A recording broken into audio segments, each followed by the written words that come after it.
Subscribe करें chikoo recipes को और बेल आइकन को टैप करें मेरी हर वीडियो सबसे पहले देखने के लिए।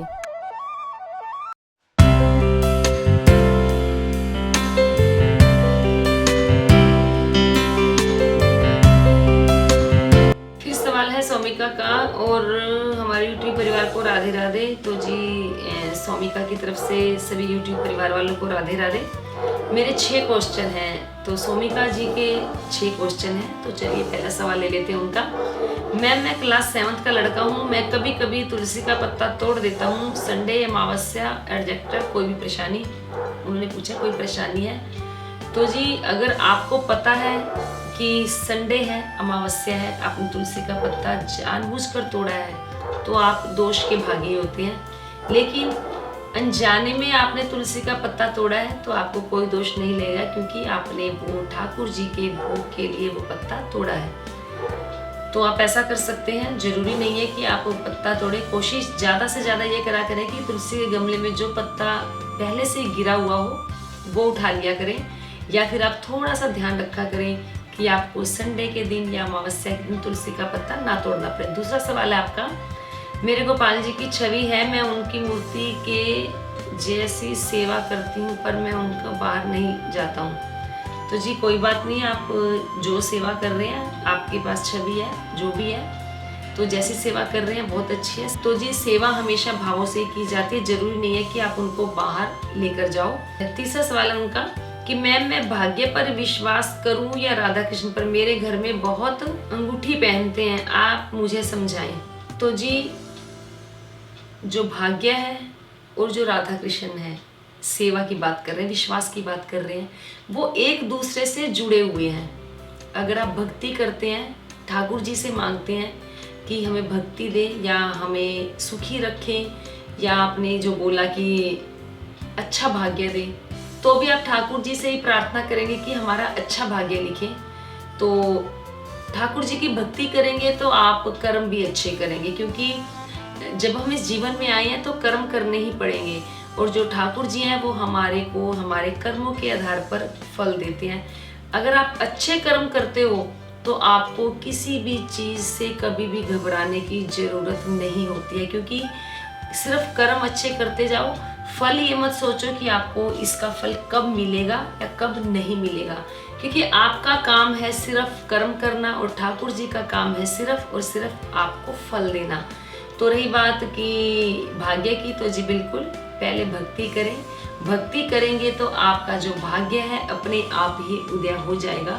हाँ, कई बार ऐसा होता है कि जैसे आपके भाग्य में लिखा हुआ है कि आपको किसी चीज़ से चोट लगनी है, या तलवार से चोट लगनी है, या खून आना है, या कोई भी ऐसी प्रॉब्लम आपके साथ आनी है, लेकिन ठाकुर जी की पूजा करते करते एकदम से ही आपको कोई ऐसा मिल जाता है, आपको कोई अंगूठी धारण करवा देता है। घटना तो वो घटती है, क्योंकि विधि का विधान आप बदल नहीं सकते हो, घटना तो वो घटी। तो आप किसी बड़े गड्ढे में ना गिरकर सिर्फ ठोकर खाकर गिर गए, तो ये देखिए, ये आपके भाग्य ने आपका साथ दिया। आपके भाग्य ने आपका साथ कब दिया? जब आपने अपने ठाकुर जी पर विश्वास किया, उनकी सेवा की। तो ये दो, भाग्य और विश्वास, ये दोनों एक दूसरे के साथ जुड़े हुए हैं। फिर सवाल आ गया आपका, तो आपने पूछा कि काली माँ भक्ति से सेवा करता हूँ पर समझ नहीं आता, माँ संतोष होती है, काली देवी एंग्री देवी है। तो जी एक तरफ से तो आप बोलते हो कि काली माँ यानी कि माँ बोल रहे हो, तो माँ कभी बुरा नहीं करती किसी का, खास तौर पे अपने बच्चों का तो माँ कभी बुरा कर ही नहीं सकती। हाँ, गुस्सा करती है अपने बच्चों पर, वो भी तब जब हमारे बच्चे शरारतें करते हैं। तो आप भी अगर अपने कर्मों को गलत रखेंगे, अपने अंदर विकारों को जगाएंगे, तो वाकई माँ नाराज होगी, वरना माँ कभी भी नाराज या कभी भी गुस्सा नहीं होती है। फिर आपका सवाल है मैम गुरु दीक्षा के बारे में बताएं। तो जी गुरु दीक्षा के बारे में मैं आपको पहले ही बता चुकी हूँ, वीडियो अपलोड काफ़ी टाइम पहले हो चुकी है। कि मेरे से पूछा गुरु दीक्षा ली, तो जी मैंने अभी तक गुरु दीक्षा नहीं ली। गुरु दीक्षा क्यों नहीं ली? हो सकता है प्रभु की इच्छा अभी नहीं है कि मैं गुरु दीक्षा लूँ।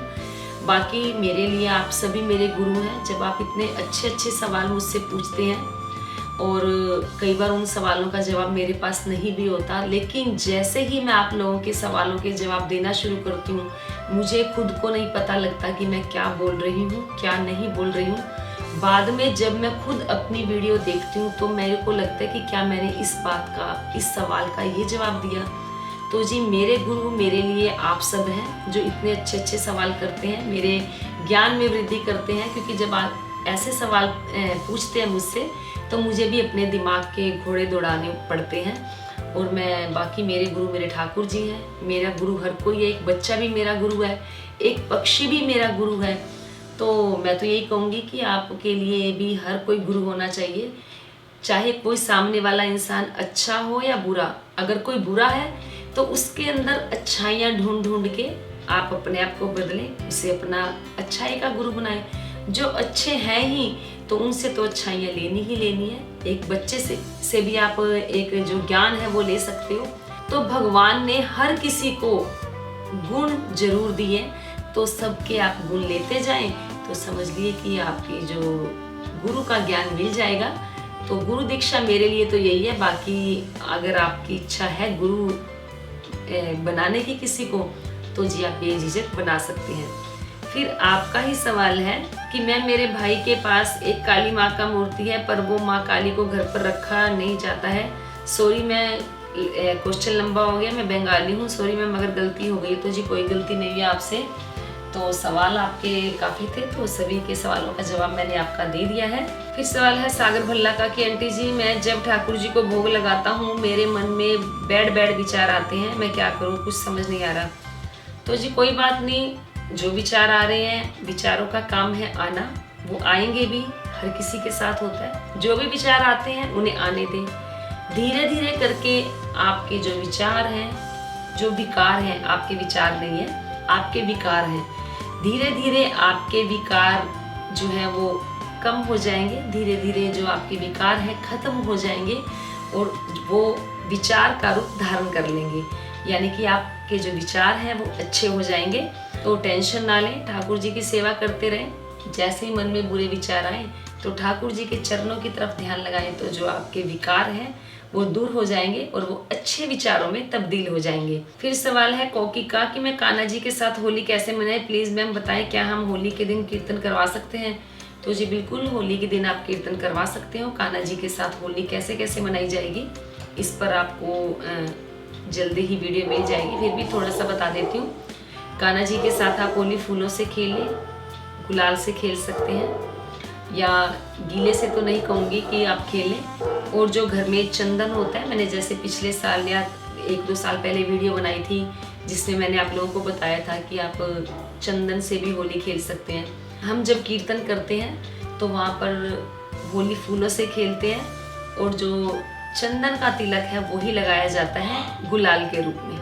फिर सवाल है सागर भल्ला का कि मेरे पास मार्बल का विग्रह है राधा कृष्ण जी का, क्या उनको डेली वाटर के साथ स्नान करवाना होता है, ड्रेस कब तक चेंज करनी होती है। लेकिन मेरे पास ड्रेस 1-2 ही है। एक बार मैं पानी का स्नान करा रहा था तब उनके येलो कलर उतर रहा है, मुझे बहुत टेंशन हो रही है, मैं क्या करूं। तो जी आपने बोला कि मार्बल का विग्रह है, स्नान करा रहे थे, उनका कलर येलो उतर रहा था, तो देखिए तो जी मार्बल जो होता है वो सफ़ेद ही होता है। आपका जो येलो कलर कैसे निकल रहा था मुझे नहीं पता।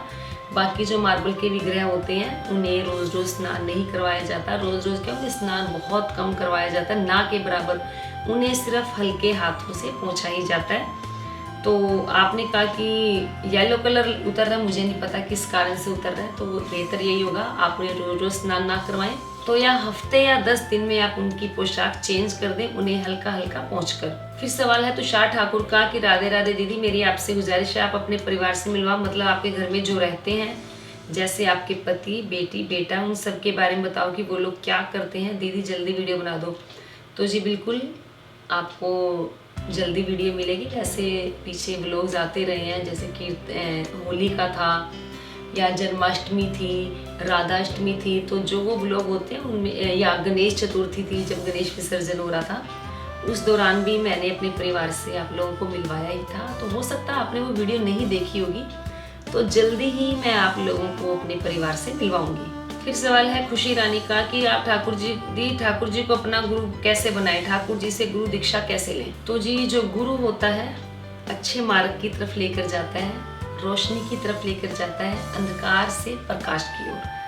तो ठाकुर जी को गुरु बनाना चाहते हैं तो आपके अंदर जो जो कमियां हैं, सबसे पहले ठाकुर जी के सामने बैठें, तुलसी माला लें और ठाकुर जी के हाथ में पकड़ाएं। उसके बाद आप उस तुलसी माला को अपने हाथ में लें, गंगा जल के छींटे मारें। उस तुलसी माला को हाथ में लेकर आप अपने ठाकुर जी से बोलें कि आज से मैं अपना जीवन बदल रही हूँ। मेरे अंदर जो जो कमियां हैं, पहले तो आप अपनी कमियां स्वीकार करें कि आपके अंदर क्या क्या विकार हैं, क्या क्या कमियां हैं। 1 है, 2 है, 3 है, 4 है, सभी के अंदर होती है। ऐसा नहीं है कि आपके अंदर ही होगी, मेरे अंदर भी है, सभी के अंदर होती है। तो धीरे धीरे अपनी एक कमी को पकड़ लें और ठाकुर जी से प्रार्थना करें कि मुझे अपनी इस कमी को या अपने इस विकार को दूर करना है। तो बस हो गई आपकी गुरु दीक्षा। और जब आप तो इस तरीके से आप अपने ठाकुर जी से दीक्षा लें और जब आपके विकार कम होने शुरू हो जाएंगे, आपको लगेगा कि आपने अपनी एक कमी को दूर कर लिया, तो ये समझ लो ठाकुर जी के लिए गुरु दक्षिणा हो गई। फिर सवाल है सूरज का कि मैं पुणे से हूँ और मैं मराठी हूँ और मुझे भी आपकी तरह राधा कृष्ण जी चाहिए। मैं बहुत ट्राई कर रहा हूँ पर श्री कृष्ण मेरे घर नहीं आ रहे हैं। क्या मैं बहुत पापी हूँ जो कृष्णा मुझे उनकी सेवा का मौका नहीं दे रहे हैं? मैम आप ही बताएं, अब मैं क्या करूँ, प्लीज हेल्प मी। और आप मेरी तरफ से कृष्ण से प्रे करें मैम, प्लीज मेरी तरफ से, और मुझे बताएं कि मैं क्या करूँगी, कृष्णा जी मेरे भी घर आ जाएं।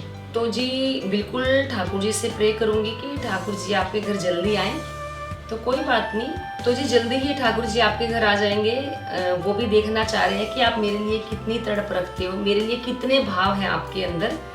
तो बस ठाकुर जी जल्दी ही आपको सेवा का मौका देंगे। आप कोई पापी नहीं है, ऐसा नहीं है। जिसके मन में ठाकुर जी की सेवा का भाव हो वो पापी कैसे हो सकता है? जिसके मन में ठाकुर जी की भक्ति का भाव हो वो पापी कैसे हो सकता है? तो ठाकुर जी से मैं प्रे करूंगी, मैंने कर दी है प्रे कि ठाकुर जी आप उनके घर जल्दी से जल्दी विराजमान हो, उनकी सेवा आप जल्दी से जल्दी लें। फिर सवाल है पी राजगौर का कि आपने अपने कान्हा जी और राधा रानी के हाथों में कौन से मोती की माला पहनाई है? ब्लैक कलर की थी जी। ठाकुर जी और राधा रानी के हाथों में है, वो माला नहीं है, उसे नजरिया बोला जाता है कि जिससे कि ठाकुर जी राधा रानी को नजर ना लगे। फिर सवाल है नितिन कुमार का कि मेरी परदादी को पूरे हुए अभी 1 महीना ही हुआ है और जो उनका कमरा है बाथरूम के साथ है, क्या हम उस कमरे में मंदिर बना सकते हैं? और उसका मेरे का अगर हमें शुद्धिकरण करना हो तो हम कैसे? मैंने सोचा है कि एक बार आपसे पूछ लेता हूँ, फिर भी उसका मेरे में जो भी मंदिर का निर्माण किया जाएगा तो फिर वो निर्माण हम शुरू करें। तो जी बिल्कुल आप उस कमरे में मंदिर बनवा सकते हैं, आप अपने घर में हवन वगैरह करवा लें। वैसे भी जहाँ ठाकुर जी विराजमान हो जाते हैं वहाँ अपने आप ही शुद्धिकरण हो जाता है। फिर सवाल है वैष्णवी का कि मैम मैं पारद शिवलिंग लाना चाहती हूँ लेकिन मेरे पास नर्मदा शिवलिंग है ऑलरेडी, क्या 2 शिवलिंग रख सकते हैं? मैम या अगर एक ही रखा है शिवलिंग तो नर्मदा शिवलिंग का क्या करें? तो जी घर में शिवलिंग एक ही रखा जाता है। अगर आपके घर में 2 शिवलिंग है तो आप एक शिवलिंग को मंदिर में विराजमान कर आए। फिर सवाल है निहित राज का कि जगन्नाथ जी की सेवा कैसे करें, प्लीज बताएं, मेरे घर वो जल्दी ही आ रहे हैं। तो जी जगन्नाथ जी की सेवा उन्हें स्नान नहीं करवाया जाता, उन्हें सिर्फ फूल से पानी का हल्का हल्का छींटा मारा जाता है, उनको पोंछा जाता है। उनके तिलक भी ऐसा नहीं कि उनके माथे पर लगाया जाता है, उनको जैसे तिलक लिया और दूर से उनको तिलक दिखा दिया। तुलसी माला उन्हें जरूर धारण करवाई जाती है, तुलसी का पत्ता जरूर धारण करवाया जाता है। बाकी जैसे लड्डू गोपाल जी की सेवा आप करते हैं, बाकी सेवा उनकी वैसे ही करवाई जाती है। जैसे लड्डू गोपाल जी को तो हम सुला देते हैं, लेकिन जो जगन्नाथ भगवान है उन्हें मानसिक रूप से बोला जाता है कि आप विश्राम कर लें। जो जगन्नाथ भगवान जी हैं खाने के बहुत शौकीन हैं, उन्हें खिचड़ी बहुत अच्छी लगती है। खिचड़ी तो गोपाल जी को भी बहुत पसंद है, जगन्नाथ जी को, कृष्ण जी को। तो खिचड़ी का भोग आप उन्हें 2-4 दिन में एक बार जरूर लगाएं। खाने के शौकीन है, उन्हें थोड़ी थोड़ी देर में कुछ ना कुछ भोग लगाते रहें। नहीं तो तुलसी पत्ता हमेशा आप उनके पास जरूर रखें। फिर सवाल है साधना गोयल का कि मैम आप ये बताएं कि तुलसी माला मेरे को कहीं नहीं मिल रही है, तो मैं किसी की पहनी हुई तुलसी माला ले सकती हूँ या क्या? जिसकी मैं लेना चाहती हूँ तुलसी माला उन्होंने 2 दिन पहनी हुई है, प्लीज मैम बताइएगा जरूर। तो जी देखिए, मैं तो यही कहूँगी कि किसी की पहनी हुई माला नहीं पहननी चाहिए, ये मेरा अपना नज़रिया है। क्योंकि जब उन्होंने उस तुलसी माला को धारण कर लिया तो उसके अंदर कुछ ना कुछ तो चेंज आए हैं जिन्होंने उसे धारण किया।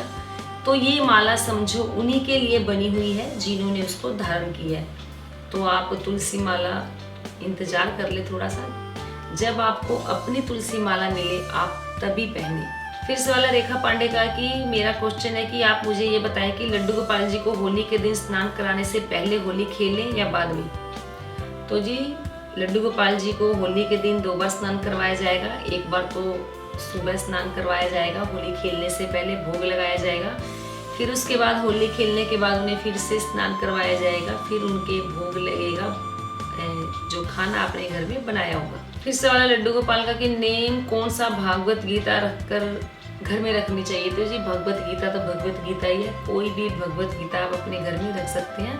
फिर सवाल है वृत्ति गुप्ता का कि प्लीज़ बताएं कि आपने जो बसंत पंचमी पर ठाकुर जी को कलर लगाया था वो बिल्कुल साफ हो जाएगा। तो जी बिल्कुल, आपने अभी वीडियो देखी ही है, जो उनको मैंने नीले रंग की पोशाक पहनाई है उनके कलर नहीं लगा हुआ, उनके जो मैंने गुलाल लगाया था वो साफ हो गया। तो ये थे आप सभी के सवालों के जवाब। तो इस बार तो मैं आप सभी के सवालों के जवाब देते देते थक गई हूँ, आपको लग ही रहा होगा, क्योंकि सवाल आपके बहुत ज़्यादा थे। लेकिन अभी भी काफ़ी सवाल मैंने छोड़ दिए हैं, वो नेक्स्ट फ्राइडे आपको मिल जाएंगे। तो उम्मीद करती हूँ इस बार तो आप सभी खुश होंगे। काफ़ी लोगों के मैंने जवाब दिए हैं और जो वीडियो है वो भी काफ़ी लंबी हो गई है। तो वीडियो को तो लाइक करें, शेयर करें, चैनल को तो सब्सक्राइब करना ही पड़ेगा और जो साथ में बेल आइकन है उसे भी टैप करें ताकि वीडियो की नोटिफिकेशन आप लोगों तक पहुंच जाए। तो आज के लिए इतना ही, फिर मिलते हैं। धन्यवाद। हरे कृष्णा।